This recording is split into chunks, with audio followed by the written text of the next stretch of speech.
अस्सलाम वालेकुम नाज़रीन, निराला पाकिस्तान में एक बार फिर से खुश आमदीद। नाज़रीन, आज मैं बहुत ही नाजुक और अहम मौजू पर अपनी इजहार राय करने जा रही हूँ। तो जो भी इस चैनल पे न्यू है वो जल्दी से चैनल को सब्सक्राइब कर लें और बेल आइकन को प्रेस कर दें ताकि हमारी वीडियोस आप तक बर वक्त पहुँचती रहें। तो व्यूअर्स, जैसा कि आप सब जानते हैं और देखा भी होगा कि हाल ही में मुकालमा शो में की गई साहिल अदीम की बात और खलीलुर रहमान साहब के लहजे ने सारे सोशल मीडिया पर हलचल मचा रखी है। बहुत से लोग जहां साहिल साहब और खलील साहब की तरफदारी कर रहे हैं तो बहुत से लोग इख्तलाफ भी, और तो और इन पर कई मीम्स भी बनाए जा रहे हैं। नाज़रीन, इस वाक़े का पस मंज़र क्या है वो मैं आपको बताती चलूं। तो हुआ कुछ यूं कि साहिल अदीम साहब, जो कि एक मॉडर्न स्कॉलर भी हैं, इन्होंने बड़े शो में कहा कि दुनिया की 95% खवातीन जाहिल हैं। नाज़रीन, इस बात का मतलब या मकसद कुछ अलग ही था, जिसको अलग तरीके से इन्होंने कह दिया, जिस पे सामने अवाम में बैठी एक लड़की ने इख्तलाफ किया और उनसे माफ़ी मांगने का कहा, लेकिन साहिल अदीम साहब ने उसे एक और सवाल करके मज़ीद तनकीद का निशाना बनाया और खलील साहब ने निहायत तल्ख कलामी की। नाज़रीन, बात करने का अंदाज, अल्फाज और रवैया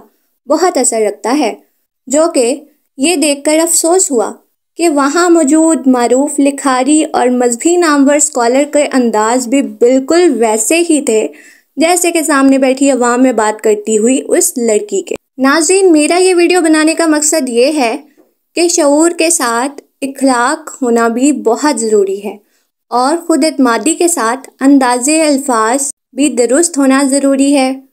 नाज़रीन, पहले बात करते हैं उस लड़की की जिसने बिल्कुल दुरुस्त बात पे आवाज़ तो उठाई, लेकिन गलत अंदाज से, और अपने नज़रिए को ही गलत साबित करवा लिया। नाज़रीन, दुनिया की 95% खवातीन को जाहिल कहने पर साहिल अदीम साहब की माफ़ी मांगना तो बनता था, क्योंकि इन्होंने अल्फाज गलत इस्तेमाल किए। जाहिल और लाइलम में फ़र्क होता है और उन्होंने खवातीन को लाइलम कहने की बजाय जाहिल कहा। यही बात वो लड़की नहीं कह पाई, क्योंकि इसने भी सिर्फ अपनी इंसल्ट महसूस करते हुए ही सवाल उठाया था, ना कि दुनिया की सब खवातीन के लिए। फिर बात आ जाती है साहिल अदीम साहब की, जिन्होंने इस्लाम के बारे में ज़्यादा इल्म ना होने पे औरतों को ला इल्म, अनअवेयर कहने की बजाय जाहिल ही कह दिया। इतने बड़े स्कॉलर होने के बावजूद उनको अनअवेयर और इग्नोरेंट में फ़र्क ही नहीं करना आया। तो ख्वाह उन्हें बात करते वक्त यही ध्यान नहीं रहा कि मैं क्या कह रहा हूँ। माज़रत के साथ कहना चाहती हूँ, अब जाहिल में उनके घर की माँ, बेटी, बहन सभी जाहिल की कैटेगरी में शामिल हैं, या फिर शायद उनकी तरबियत करने वाली और उनके घर की खवातीन वो बाकी की 5% खवातीन हैं जो जाहिल की कैटेगरी में नहीं आती। और फिर खलीलुर रहमान साहब इतने बड़े लिखारी होने के बावजूद इतना ज़र्फ नहीं रखते कि किसी से बात कैसे करनी है, कब गुस्से को काबू में रखा जाता है और कब नहीं।